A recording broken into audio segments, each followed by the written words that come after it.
Welcome everyone to the Into the Arena podcast. This is sponsored by I Am Recovery, and the intent with this content is to share the experience that family members have around recovery.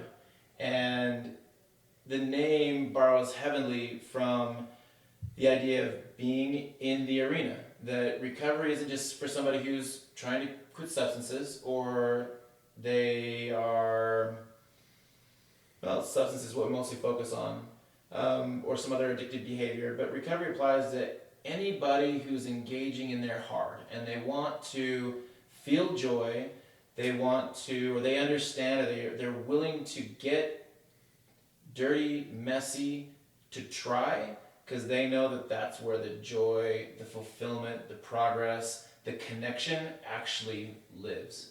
And so we put on this workshop for anybody who is connected to recovery in some way. And, you know, we've got the clinical director of I Am Recovery here with us tonight, Jared Casey. Welcome, Jared. Thank you, Shay. And we've got an Into the Arena Winning Together podcast first. We've got some loving, incredible people who are also parents who have a family member connected with recovery that's, you know, connected us. This is the first time we've done this, isn't it? This is the very first time. I couldn't imagine a better group of people to be here. So for our discussion, we're parents. So we've got parent 1 and parent 2, or parent A and parent B. Would you guys just say hi? Hi, I'm the father. I don't know if I'm allowed to say names, but We'll keep it general. okay. So Or generic. I'm the father of the family, and this is my wife. And I'm the mother. And so I want you guys, as we're sharing, there's no, we cannot lose. There's no mistakes. There's whatever comes is how it's supposed to be, and it's going to be great. Okay? So I want to kind of start off and share a little bit, or ask some questions. So, Jared, I'll start off with you and kind of ask what you think. What are some pet peeves of addictive behavior that you have? Oh wow, there's a long list. Probably entitlement is really high, and manipulation type behaviors to just really bend and get whatever somebody wants. So those are the top of my list. Tell me a little bit more about the manipulation. So most of us have been around someone with addiction. They find a way to get what they want, and they will manipulate, they'll twist, they'll lie, they'll cheat, they'll steal. In some ways, it's a survival skill that they hone, and they become really, really good at it. But it's super destructive and creates low trust and really pulls families apart. All right, so Mom, why are you coming to a workshop on how to learn about recovery, or learn about how to be a better mom and what's going on with your family? How come? Well, I think mostly we've been through a 12-step program. I went to that for about 2 years, and so this doesn't feel so unfamiliar or uncomfortable for me, but I feel like I needed to understand what my son has done or what he's going through, and then also that I have to change as well. He's working on himself, but I need to work on myself as well. That's a big step. That's a big deal. Yeah. How does it feel to be working on yourself? Well, because of you guys, this has been a great month. It's been awesome. It feels really good, and just some little slight changes that I've even noticed, or that you've pointed out, and that I've implemented just this month has made a huge change and a big difference in my life. So we had a workshop last month. You guys came. It was a really solid experience. And what's one of the big ideas that you took away from that, and then that you applied over the last month? I think hanging on to feelings of resentment or, which turns into anger, with a person in my life or people in my life, and being able to recognize that and ask for forgiveness and give forgiveness has just softened me and made me realize that the people who I was holding bad feelings toward or having baggage towards, that it doesn't really do me any good to hang on to that. It doesn't do them any good, but in order for me to work through that and realize that and be able to let that go and not hang on to those feelings. Yeah, I Does think that make one sense? of the things that came up was you were feeling some of the, just negative feelings and letting these feelings about this person who wasn't even in your life right now Right. affect the day, and that was a big takeaway from you. And what was so we talked about you put a time limit around it, or questioning why do they get my energy instead of the people who are here? What worked for you over the last month? And applying that, or trying to create space for more being present and energy and people who are in your life. Well, you made a really good point. Last month when you talked about, you opened up the meeting and you talked about how when we get angry, for instance, I had a really bad dream that week. Mm-hmm. I'd had a really bad dream and I let it ruin my entire day. Mm-hmm. And you had said, you didn't even know about it, but you had said, why are you letting yourself be angry and let it consume you for a whole day instead of just being maybe upset for 10 minutes and then saying, hey, I've got to let this go. That's wow. I just never really thought about it that way. So being able to just say, okay, I'm allowed to feel the feeling, and I think that's healthy. We talked about that too, about how feelings, are they healthy? Is it healthy to be angry? Yeah, I think so. I believe so, when it's not carried to an extreme, right? But to be able to have it and say, okay, I recognize this, but I'm not going to let it ruin my day, which could ruin how many other people I affect in a day. My gosh. How do you feel the feeling without becoming the emotion over that time period? And one thing I'm really proud to give you guys, or anybody who comes to a workshop or works with, Iron Recovery Into the Arena, is, guess what? I practice the same thing. Is when those things would come up, I put time limits on too. And sometimes I put time limits on it multiple times in a day because it kept on coming up. Right. So I'm really happy to look you in the eyes and say hey, I practiced it too. It came up for me too, and that's how we win together. Right, and I guess that's one of the things too in our meeting is that I feel you guys are so genuine. I want you to know that. It's very, very genuine. And I did think about that actually, because I do that. I think about people a lot. And I did think, I know that you do that. I got that feeling. Rad. But implementing it is a whole nother thing. And it's wow. It's freeing. How does it feel? Dad, to come and be noticed for doing some good work over the last month in, making changes that came up for you? For us to say wow, you did great. You're doing some really good things. That gives some validation to, the emotions that you're going through, because your emotions go from one side to the other when you think about it, depending on what's happening in the day. And sometimes you just feel like a total screw up, and other days, you sit there and say, I did do my best. And so to have validation outside your own mind, takes it a step further and what you're thinking and how you're perceiving yourself. Yeah, or how people are close to you are perceiving it. Sometimes they're close to the situation they can't really see, and somebody can oh, well, actually, this is what's going on, and that's good work.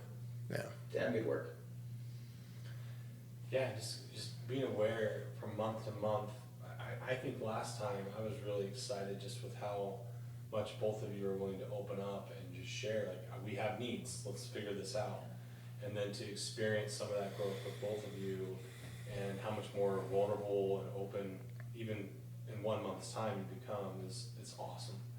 And that's what we hope to translate into your family, is that the vulnerability, the clear communication, the expressing our needs, all feelings are okay, all these different narratives that help us become better communicators and bond tighter to the ones that we really care about will translate in giving you better home environments as well as life environments in whatever way you live your life and show up. Well, I think that's really interesting too that you say that. I had a conversation with a neighbor just over the last couple weeks, and her first, when I was telling her about Arena and I invited her to come, it was really interesting, her response. She is very self-conscious, worried people are going to know things about her that maybe she doesn't want them to know. That's embarrassing to her. And as we talked about this, it's, well, would you say you become a little humbled, and you get to the point where you come wanting the help.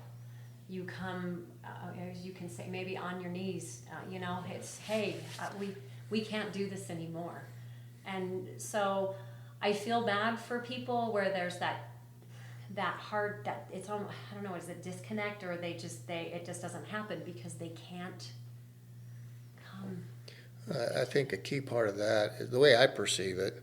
I'm not a person that wears my emotions on my sleeve, but these meetings like this, I come for a purpose, and that purpose is to give me tools. I don't see this as a weakness, exposing my weaknesses. I see this as an opportunity for me to find new tools to be stronger. Oh, I love that perspective shift, and just becoming more aware and getting to that place where you're comfortable to seek that knowledge. I think if you talk to almost any parent or spouse or loved one that's struggling with someone with addiction, there's those quiet moments of desperation that you're, I'll do anything. Yeah. I'll do anything to understand how to help this soul do better. Right. And it's kind of putting yourself in that remembering framework of, wow, I really could use some help with this, and now here's an opportunity. Here's an opportunity to learn more. So just credit to both of you. Credit to your neighbor for even asking. That's just opening the door for giving them an opportunity to see that and to move forward in the process. One thing that really was a big breakthrough for me was uncoupling that you are bad because your life isn't working out, and making it more it's just working or not working. And so I would always associated integrity with whether you were a good person or a bad person. And when somebody said, well, what if you thought about it like this, as like structural integrity? Like the integrity of a bicycle wheel is how well the spokes are connected. And that's not good or bad or right or wrong. It's just, are they holding it in place or not? Is the bike functioning? Is the building actually just being stable and working? And so that was, when you're talking about somebody who they're associating it with failure, with having struggle in your life or adversity with failing, or it's reflecting back on them because somebody in their family or their group is struggling with whatever they're struggling with. Opening up and saying, hey, it's not about being bad or good or right or wrong. Is your life working with them or is it not? So if it's not working, let's get you some tools. If it is working, then great. Don't make it mean something it's not. And when I was able to decouple that, yeah, my relationship with my wife, it's just not working. Great. So what do you need to do? And it allowed me to open up to it's just tools. It's just, I don't know what I don't know, or I'm not doing it well. Now it's just skills. How can I do better? Or what do I need to know? And the judgment goes and the shame goes, and now my life's just working. Oh, my relationship with that person is just not working. How can I make it workable? Right. Okay. Yeah. All right, I'm going to share a story with you, okay? There's and the question after this is, it's around communication. And it's assuming that person or who you're talking with understands the common ground. So I had this discussion with my partner this morning. Where are you going? I'm going to get my hair cut. Oh, well, why do you need to already do that again? Love you, babe. Bye. Well, I don't feel validated now. Okay, so there's this little conflict that came up with me just going to get my hair trimmed. So I come back and I was like, hey, this is not the way I want the day to go. Let's talk about this. When I said, love you, babe, and you felt like I just dodged your question, why did that trigger you? Well, it triggers me when you don't answer my questions. Okay? Well, sometimes I feel like your questions are lame, so they don't deserve an answer. Okay, that raised the anger, right? I said, okay, back up. So I'm going to get my hair trimmed. How, like, to keep my hair looking clean around my sides, how often do you think a man needs to go and cut his hair to do that? Oh, every 6 to 8 weeks. That's the reaction I actually held on to it, but so her reaction, Mom's reaction was like, what? No, what would you say? I would guess week and a half, 2 weeks. I said 10 to 14 days. If I want to look nice and tight and trimmed, it's 10 minutes going and just get that done. Buzz right off, yeah. What I realized is we're arguing about something, but we're not even on the common ground. You think it's almost 2 months, and I'm at 2 weeks. Right. Oh, so no wonder you feel like I'm going too much to get my hair cut, and you're upset that it's costing money or taking time when we're not even on the same. Right, her reality is not your Totally. reality. Right. So that allowed us then to step back and be like, okay, where do we want to go? We want to commute. We want to connect. Okay, so let's just talk to some people and see where we're at. And I had to kind of swallow, really? You're gonna tell me how often a guy needs to get his haircut? No, I let that go. Okay, let's just figure this out together. So, in some of your communications with people you care about, have you been able to find there was this other layer where you guys were miscommunicating because you weren't even at a common understanding? And maybe, does that generate an example for you? Yeah, I mean, I don't know if I have an example right off the top of my head, but I can see where... Or what's the communication thing that's going on there? Well, one is assumption. So we're assuming that we know what the other person is going to say or do, or how their position is going to be. Duh, everyone knows that you need to get your haircut every 2 or 3 weeks. No, that's not the case. And when I hear that, I'm like, well, I get my haircut every 2 months, but I'm a slob. So, I mean, I'm not as nice and cut and tight as your hair is. But the point is, when we're assuming, we start off on uneven ground. And we would like to start off on high ground with the people we're with, the people that we want to communicate with.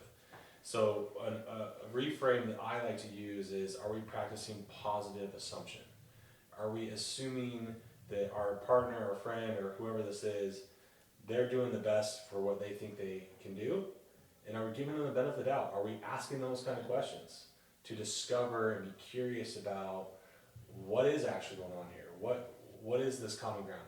So had she started her sentence, hey honey, I'm just curious, it seems like you've been getting your hair cut a lot. Is there a reason that you go every 14 days?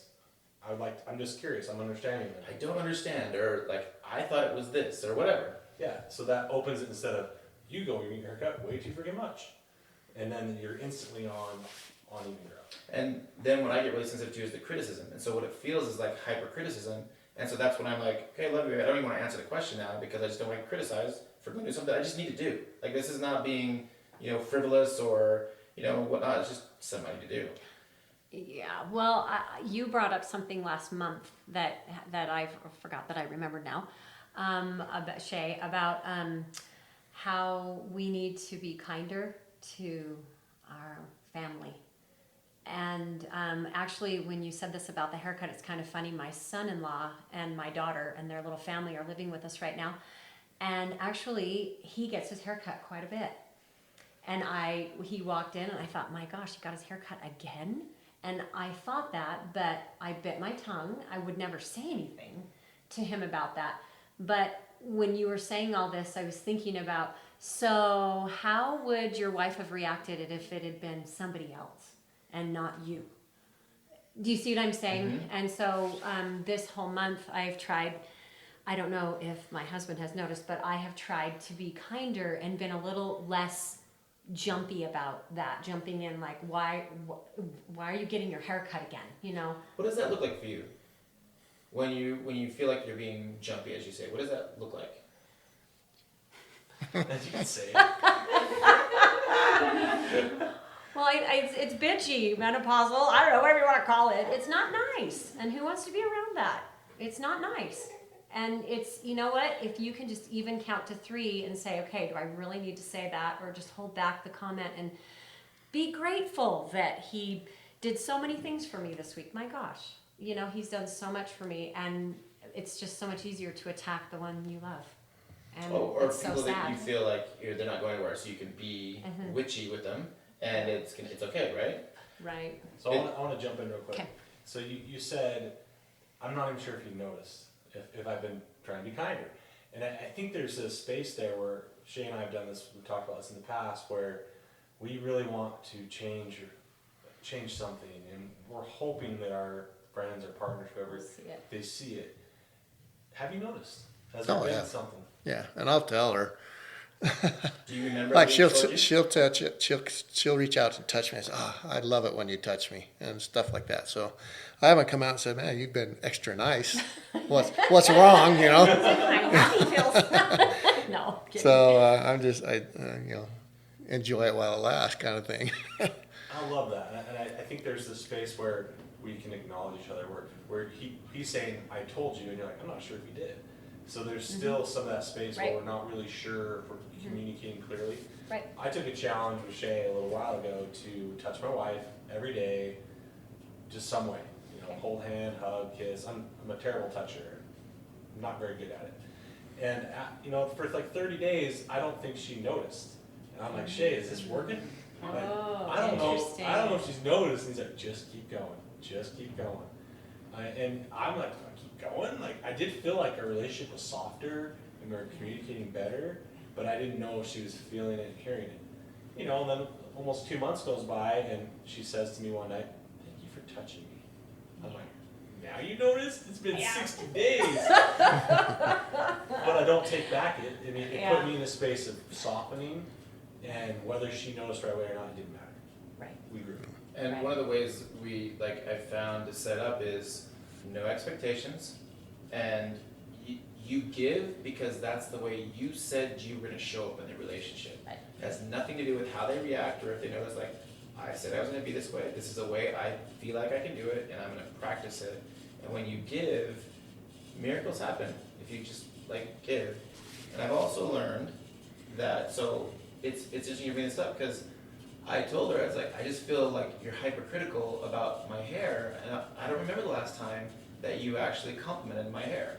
And she said, it was just last week. And she starts bringing this up, like, I told you, like, because we left our friends and he's balding, and he's like, but I remember she was saying it to the family not to me, and that's why I didn't register with it, right? And so we've been practicing, like, hey, so this is what it looks like is reach out and I touch, like, I noticed you, like, you're doing a really great job, and somehow with, like, honey, like, or would you notice me? I'm being kinder. Would you just notice that I was being kinder there? I really wanted to be bitchy, but I wasn't, because what I really want is connection, or to be nice, or whatever, whatever is really more important to you. Well, I have to point out too that I will say, I'm touching my husband. There you go. That he is so good at this.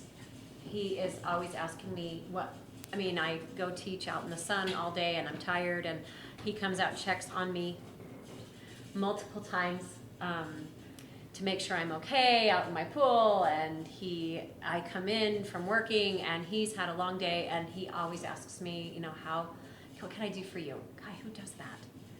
What can I do for you? I mean, he's great. So. And how often do you take him up on that? What would you say? Recently, more often, because to me, that's reciprocation of my kindness to her. It means something to me if it's reciprocated. If there's no reciprocation, then I say, why am I doing this? And then I start to withdraw. That's interesting. And then you don't want him to emotionally withdraw, No. but you're creating the thing. So he's teaching you how to love him back, right? Absolutely. And that's something we've had to work with in my partnership too, is, okay, you're showing me what you want, and the way we phrase it is, I'm practicing being better. Oh, you know what? Right, this is really hard for me, but yeah, I need some water. Can you give me some lemonade? Or, practice little ways of, reciprocating back, he's asking me, this is the way we engage. Yeah, I'd love for you. You're a self-sufficient woman. I understand why you don't want to ask, but that's how, if you develop that relationship. Right. Yeah. And there's two sides of that. Wonderful. There's the Some of us are good at giving, some of us are better at receiving. I heard you say, Dad, earlier, like, it's hard for me to receive a compliment. So for wherever that lies, I'm sure there's some space where people want to compliment you more, and they want you to feel that, but your compliment might be better received as some service or as some of their form of love. But part of that acknowledgement, I'm really proud when you said that, is you're aware that's an area of your life that you can improve. Do you want to speak to that at all, or what that has meant for you in your life? When I say I don't receive compliments directly well. I don't know if it's a trust thing. I really haven't really analyzed it, but what I've always thought is the biggest compliment that I receive is through a third party. So somebody comes in and says, "Hey, I was talking to so-and-so and they said this about you." They said, to me, that's saying they said that when they didn't have to say it. They didn't say it to impress me. They didn't say it to flatter me. They didn't say it to, be friendly or whatever. They didn't have to even bring up my name in a conversation, but they did. So to me, a third-party compliment is the ultimate compliment. Otherwise, I kind of say, I feel embarrassed or self-conscious or whatever hearing it directly, whatever. Again, I haven't really thought of it that way, but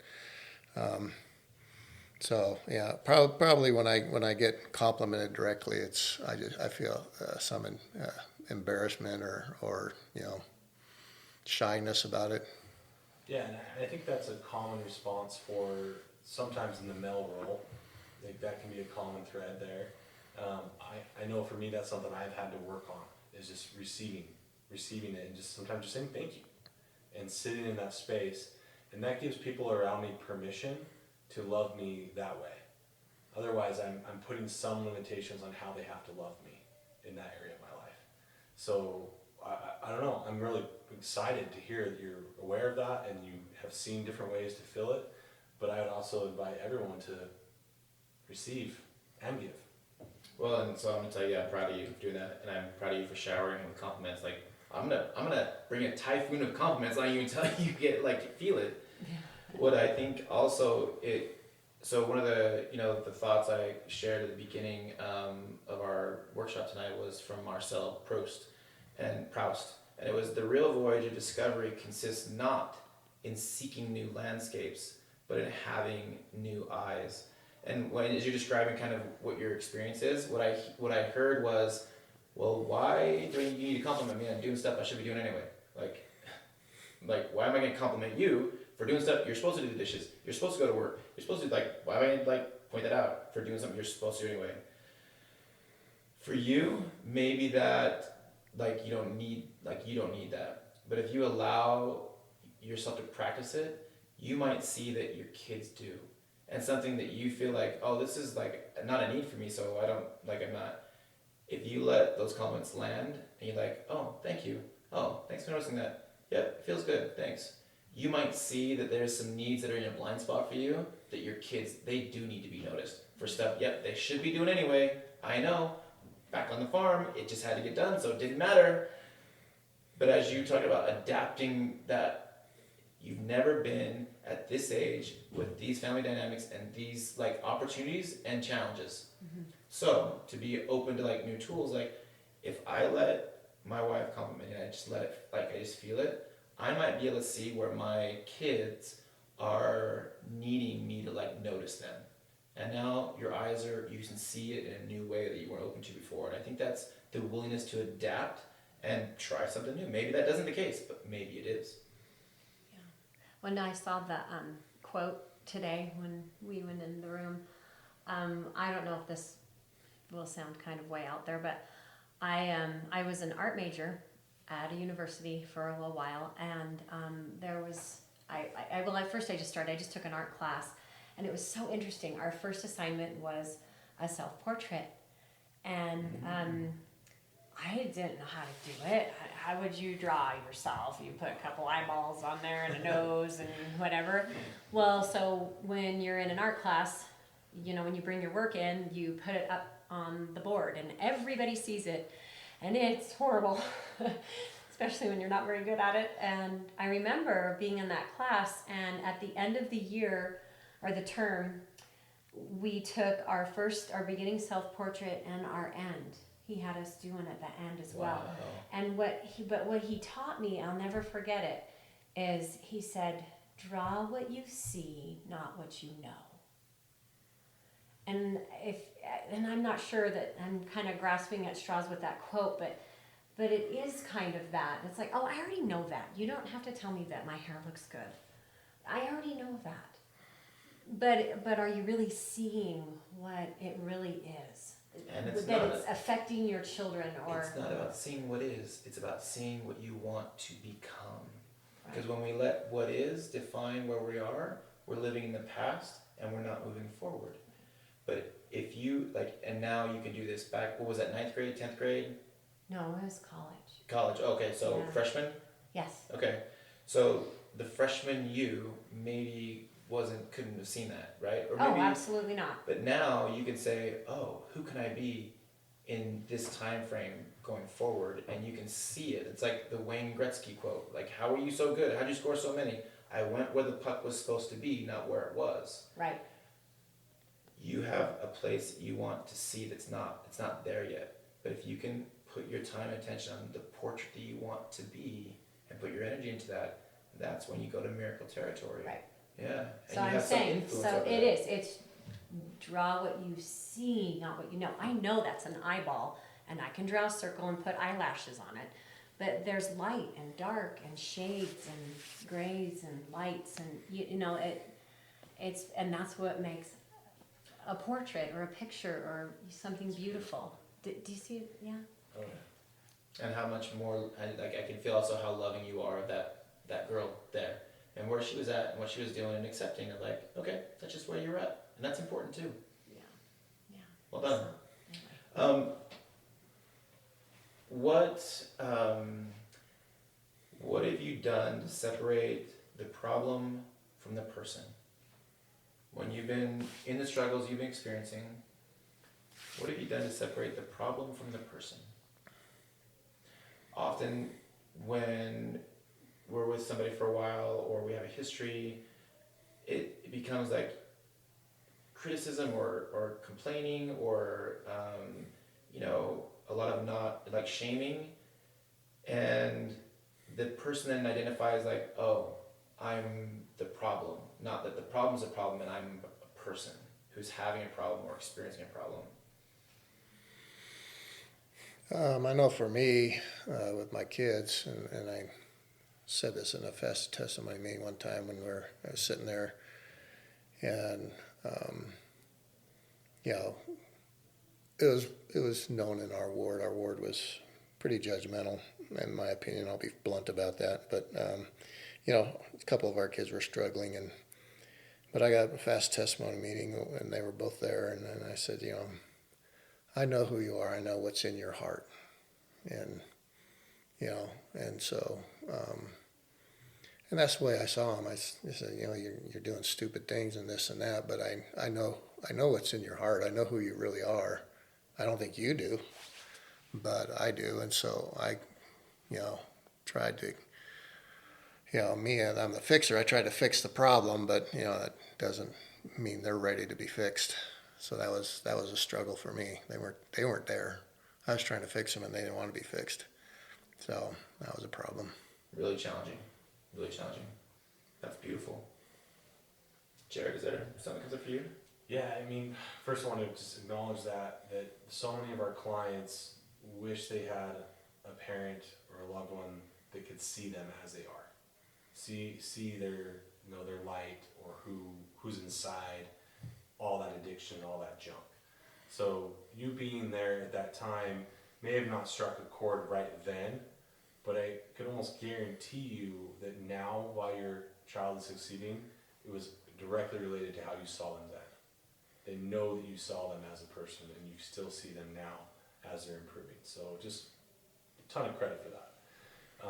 Quick side thought, when I was a young boy, I witnessed my brother was a drug addict, get really physical with my mom. And I was on the stairs, I'm like 7 or 8 years old, and then it just got ugly fast. And I remember my dad coming in after he sorted everything out and split them up and sent my son or my brother off to wherever he was supposed to go when he was acting like that. And my mom's in a wreck, and he comes in, and I'm sitting on the stairs, and he's like, "Are you okay, son?" And I'm like, I don't know what I just see, right? And he's, you know what? Your brother's a good boy. We love him as he is. We don't love what he's doing. And I remember him phrasing that a little differently, but I remember it just kind of sticking. Like, so I had permission to still love my brother and my mom. I didn't have to choose. But in the moment, I felt like I had to make a choice until he gave me that wisdom. So that space we can share with people is so powerful. I love you as you are. I don't necessarily love what you're doing, though. And I would also add feedback from clients to parents or family members is more often than not, they actually want to solve the problems. They want to like try. And often the way like, and I'm not saying this is your situation, but the way often codependency or whatnot develops is the parenting desire to fix it because you know, like you can see what's coming because you live longer. To fix it often feels like kind of disempowering. And so something that I've seen is more often than not people that they actually want to fix their problems. And as we practice handing them back to them, that gives them the place to actually take that opportunity and show and be the person that you see in them by rising up to the challenge or failing, but it's their problem. And then they like, okay, you're giving my, like, this is my problem then. Yep, it is. Right. I think that also, I love that. That's awesome because that is truly separating it from the family member. I remember being in a meeting and it was one of the steps and we're all so sad and grieving our children or spouse, whoever the family member was. But I remember the parents saying, I just remember him or her when she was 5.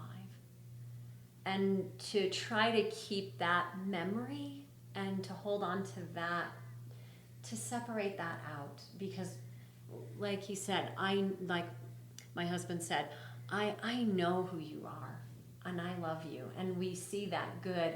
And so I have done that where I just have to say, okay, do you know what? That's not my son. I know it's not him. Because, the little cute thing he was, we were all cute when we're 5. Oh, yeah. Right? So that was very helpful. It's really helped me to separate that out and not say, oh my gosh, he's this. Or Letting that define who they are. Yeah. Their struggle or their It's weakness. not. Yeah. 2 more questions, and then we'll wrap it up. So another experience. 2 weekends ago, my partner and I, we decided to go get away for the weekend, right? And one night we were together, and then the next night we brought our kids along, right? And our kids are elementary school age. And we were talking about like, okay, so how can we do fun better? How can we like really do different? And she mentioned, what I remember about my parents is the times they would actually get in the swimming pool with us versus just be there like, oh no, you guys know I'm too tired. And like, I didn't understand it as a kid. Now as a parent, I'm like, yeah, you go play. I just want to like sit it. But we made a conscious effort like, no, we are going to be more fun. And so we made sure like get in the pool and play. So what are ways you guys have like gotten in the pool to play with your kids to create like that bond of fun with your family? Well, in our younger days, when I wore a younger man's clothes, we were pretty active with our kids. We'd be in the pool with them. We'd be wrestling around with them. And, I'd be on the ground and I'd have all 5 of them on top of me and stuff like that. The legend. But so even with our grandkids, it's grandma's in the pool and they're out there, and stuff like that. So, and I don't know, we've been pretty active with our. Well, so I'm 55 and my youngest is 17, and I remember my OB saying to me, Missy, you are going to want to sit in a chair and read a book and not go throw a football. And your boy is going to want you to throw a football. And because I was like 38, 39 when I had our last son. And so he's 17 now. And I kind of torture myself about this a little bit. I do, because I don't always feel like doing it. But I've tried really hard. A couple years ago, I got into mountain biking, and he did too. And so he got on the team, and I got on the team, and I helped coach, and I was right there with him. And yeah, we did it for 2 years together. So that was a good way to bond, and hard because I teach all day and then have to hop right on the bike and go be hot and sweaty, and it was hard, but it's so satisfying, and it's so true. I remember being a kid, and one time my mom came out and played kick the can once. Just one time. But she puts me to shame as far as activity goes. I mean, yeah, she goes out and gets on the team with these guys and gets involved with the team with all of our kids, you know, with music, with music or athletics or whatever. You know, I travel a lot, but I get in there when I can. But she, you know, she went above and beyond. Okay, you're not getting away with that. By the way. So, what happened was, like, you lift weights with your kids, right? Mm-hmm. Yeah. So tell me about that. Well, it's just something that, you know, that we all have interest in, and, you know, they picked it up from me, and a couple of them really like it, and I have another son that he's more into the boxing kind of thing. He's always trying to get me out there to do that, and so I probably need to go out there and let him beat me up or something in boxing ring. But yeah, it's just something that, you know, we do together. I give them pointers, but I don't coach them or anything. I say, you might try this, just try it, see if it feels good. But they, it's part of their life that they're attracted to. Same with cars. I kind of got them all a little bit interested in cars. I didn't have to work hard at that one. They took off and left me way behind. But so I think it's important, it's like you're doing what you can where you're at. Yeah, fishing, hunting, shooting, we've all. Yeah, you go fishing with them, and yeah, we all do that. And he's downplaying this. I was gonna say, yeah, the list all of a sudden got pretty lengthy. Like really quick. Well, and you can't see my husband, but he's a pretty buff guy, and so he's good. And you go to the gym with our 17-year-old, and yeah, you do. Yeah, and the other son joins when he can too. Yeah. And he's really got into weight training, and so it's just that connection there. Brilliant. Final question. So today is all we've got. What's one message or one thing you'd love to share with your loved one, or somebody who's struggling you'd want to share with them? Like today, what's coming up for you is like a message you want to share. Like you want them to hear one thing from you, and where you're at in your life right now. What would it be? You want me to start? Yeah, you go first. Are you going to be included in this? Absolutely. Okay, I'll take that one. Good dish, by the way. I know, right? Yeah, I mean, I've had a pretty rough week myself, so I would say that don't give up hope, and realize that when you do pray and you do seek help, that God will often send His messengers to help you. He may not open the door directly, He may not yell and scream at you directly, but He will send people that are listening. So don't give up hope, and pay attention for those messengers. They're out there. And if you let people know you are struggling, they'll come. That's good. That's a key to winning together is, letting it be known, whether it's through prayer or tells I'm struggling, and I just need to share that with you. And it's not, I don't need you to fix it or tell me. I just need to let you know this is where I'm at, and then to practice I don't know how or where or why, but it will be better. I don't know, it will. And if you practice that, that's what comes. Dad, Mom. Yeah, for me, my biggest thing is to have the family whole again, and that just takes forgiving and being forgiven. And so open your heart and have that as a goal. I know it's not something that's going to happen overnight, and there's things to be worked out, but if that's the goal, eventually it'll get there. And so just to have the family whole again. What's on the other side of that pain of forgiving and working through that? What's on the other side of that? On the other side of that is actually freedom to feel. I guess the best way to say it. Love that. Yeah, I do too. Okay, you guys said it all. I don't know. Oh no, Mom. Like, Wow. we will sit in uncomfortable silence for as long as it takes. But it doesn't have to be just so. Keep it simple, and I want you to be like just recent, like even the last month. Like, what's like this is one thing I really want you to remember about where I'm at right now. Okay, we can talk about that. That's I feel like just hanging on to, like we spoke about earlier, just hanging on to anger or resentment or grudges. That how harming that is to yourself. It doesn't do you any good, and it doesn't make you better for other people, so that you can be a better person. There's not nobility in that, right? No, there's not. Mm-mm. And gosh, I love what he said in forgiving, and it gives you the freedom to feel. And there's freedom in that as well. By being able to say, okay, I can be angry about this, but I'm not going to hang on to it and let it ruin the rest of my day or my life. That makes me sad that there's a lot of wasted feelings there. A lot of wasted time and energy on something that doesn't need to be.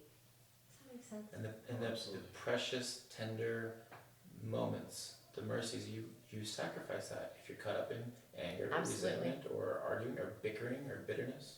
Right. I think that's the joy of being a grandma, is you can take a step back as I watch my kids raise theirs, and it's hard not to step in and want to fix or just soften it a little bit. But yeah, we do need to do that. We need to take a step back and not be so intense. And I have, it's been a great thing this month for me. So. When you said the freedom to feel, I also heard like the freedom to be. Like, you can just, in this family, you can just be who you are. Yeah. And no matter what, we love you, and we want you to feel love and give that to each other. What greater joy is there just to be Right. and be like happy in our imperfection, but together we are whole. And Right. complete. There's no grudges. There's no blame, Mm-hmm. shame. It just is. And we are, and we win together. Like, if you're not winning, I'm not winning. We want to win. Right. We want to feel. I want to like your haircut. Or I want to try to understand. I mean, we don't have to agree, but we tried to understand each other, and that was beautiful, right? Yeah, absolutely. Mine would be alive in your life while you're alive, and all we have is today. So whatever you need to do it today. That's what I would share. I cannot tell you how much I enjoyed doing this with you, and I think it's just so outstanding, and I'm so excited to post this and share this and have you hear your voices, share your story. It's beautiful. So we're going to wrap up this Into the Arena podcast.